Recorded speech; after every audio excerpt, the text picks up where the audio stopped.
Hola, arrancamos ya con este análisis histórico. Hoy vamos a desgranar uno de los procesos políticos más fascinantes y, la verdad, más complejos de todo el siglo XX, la Transición Española. Imaginad esto como una inmensa partida de ajedrez a múltiples bandas, donde las reglas del juego iban cambiando sobre la marcha y donde un paso en falso podía transformar a toda una nación para bien o devolverla a la casilla de salida. Vamos a ver cómo exactamente se logró desmantelar una dictadura desde sus propios cimientos legales para poder construir una democracia. Bueno, vamos de lleno con esto. Fijaos en esta cita de Maquiavelo porque marca a la perfección lo que vamos a ver hoy. A ver, no bastaba con que la sociedad española estuviera pidiendo a gritos un cambio profundo, ni con que el país hubiera crecido económicamente.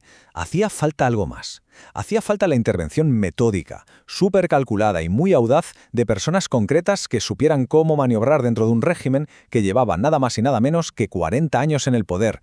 La voluntad de cambio necesitaba arquitectos. Y para que no nos perdamos en esta historia tan densa, vamos a dividir este repaso en 6 fases muy claras. 1. El fin de la dictadura. 2. La ley de reforma política. 3. Las primeras elecciones democráticas. 4. La dimisión de Suárez y la crisis de gobierno. 5. El intento de golpe del 23F. Y 6. El camino hacia la consolidación democrática. Entender este orden es absolutamente crucial para pillar el panorama completo. Empezamos con la primera parte, el fin de la dictadura. El tablero tras la muerte de Franco. Vamos a situarnos justo en ese escenario de noviembre de 1975. El 20 de noviembre muere Francisco Franco. Y claro, el sistema que deja atrás está hecho a su medida. Toda la estructura jurídica del franquismo actuaba, literalmente, como una puerta blindada. En teoría, hacía imposible cualquier transición hacia la democracia. Teníamos un contraste brutal. Por una parte, una sociedad civil que demandaba modernidad y cambio, y por otra, los sectores más duros del antiguo régimen, el llamado búnker, que querían mantener todo exactamente igual. El reto era mayúsculo.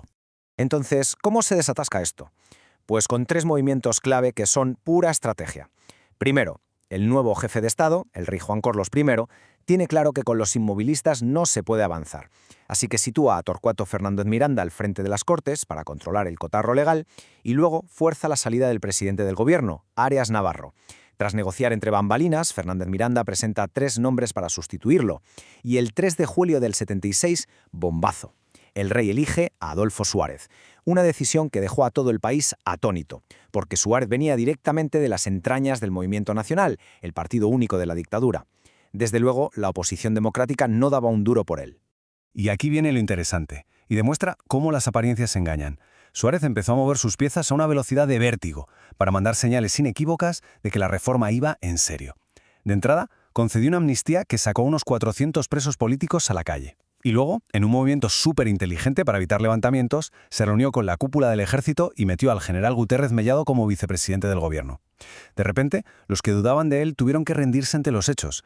Pasamos ahora a nuestra segunda parte, la ley de reforma política, cambiando las reglas del juego. Aquí es donde la maniobra legal se vuelve una auténtica obra de arte.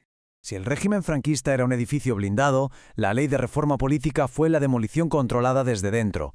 Fue la jugada maestra, la famosa frase de ir de la ley a la ley, sin crear un vacío de poder. Esta norma era el puente indispensable para poder convocar unas elecciones generales, pero su genialidad fue crear un marco legal donde todos los partidos, sin importar su ideología, pudieran existir y presentarse.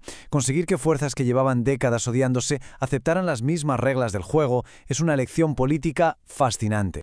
Pero claro, para que esas elecciones fueran creíbles de verdad, faltaba dar un paso que daba muchísimo vértigo. El 9 de abril de 1977, en plena Semana Santa, el gobierno legaliza por sorpresa al Partido Comunista de España, el PCE. Fue una decisión de un altísimo voltaje político que provocó un estupor enorme, sobre todo en los sectores conservadores y militares, pero al mismo tiempo lanzó el mensaje definitivo. El proceso no tenía marcha atrás y las urnas iban a estar abiertas absolutamente a todos. Lo que nos lleva directamente a la tercera fase, las primeras elecciones democráticas. El histórico 15 de junio del 77, el día en que España volvió a votar.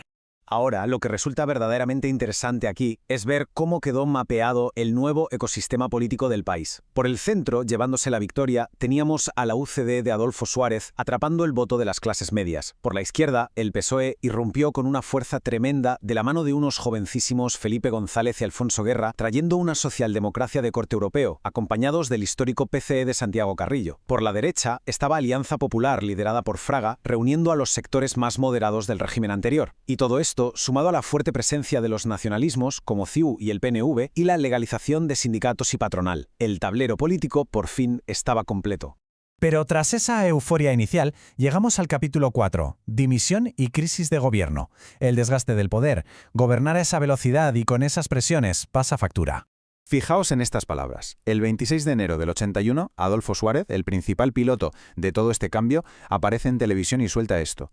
No quiero que por mi culpa el sistema democrático sea un paréntesis en la historia de España. Y dimite de forma irrevocable. Es tremendo leerlo hoy. Refleja el inmenso peaje personal, la soledad y la sensación de que él, que había sido el gran pegamento del país, ahora generaba división en un momento súper delicado. Y ojo, porque su salida no calmó los ánimos para nada. De hecho, echó más leña al fuego. El que iba a sucederle, Leopoldo Calvo Sotelo, no convencía ni a todos los de su propio partido. A esa debilidad sumadle unos ruidos de sables constantes, rumores en la calle de que el ejército tramaba algo, e incidentes de altísima hostilidad, como los abucheos a los reyes en Guernica. Se podía cortar la tensión con un cuchillo. Y así tocamos fondo. Llegamos a la quinta parte. El intento de golpe del 23F. La democracia en jaque. El momento en el que todo, absolutamente todo, estuvo a punto de irse al traste. Son las 6:30 de la tarde del 23 de febrero, en plena votación para elegir presidente a Calvo Sotelo. El teniente coronel Antonio Tejero irrumpe pistola en mano en el Congreso y secuestra a todos los diputados. Empiezan unas horas que a los españoles se les hicieron eternas. Milán del Bosch saca los tanques a pasear por Valencia. La división Brunete toma Televisión Española. El país entero contiene la respiración. Mientras, en la Zarzuela, el rey se pasa la noche al teléfono, desactivando apoyos militares, hasta que de madrugada sale por la tele vestido de capitán general y da una orden tajante. El golpe se acaba aquí. El único régimen válido es el democrático. Y ese discurso lo cambia todo. Por la mañana, los golpistas se rinden en el Congreso y caen arrestados figuras como Armada y Milán del Bosch. Pero lo más emocionante de esta etapa es ver la reacción de la gente. A los pocos días las calles se inundan con una manifestación gigantesca. El lema era simple pero poderoso. España es democrática. Quedó clarísimo que la sociedad civil no iba a permitir que unas aventuras militares de otra época les robaran lo que tanto les había costado conseguir.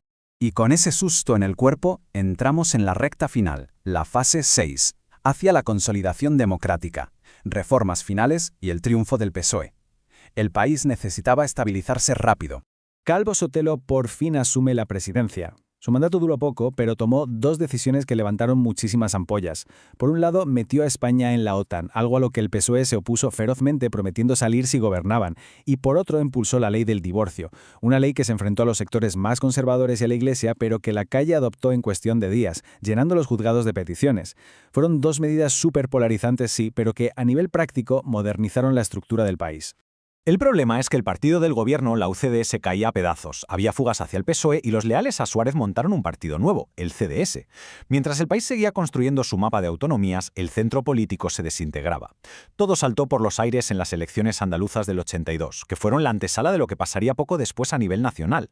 Una victoria aplastante, por mayoría absoluta, del PSOE de Felipe González. Ese traspaso de poder pacífico fue lo que marcó oficialmente el final de la transición. Y para terminar, al repasar toda esta inmensa y tensa partida de ajedrez, cabe preguntarse algo muy de fondo. Viendo que el país entero caminó por el filo de la navaja, ¿cuán frágiles son realmente los momentos de cambio profundo en un Estado?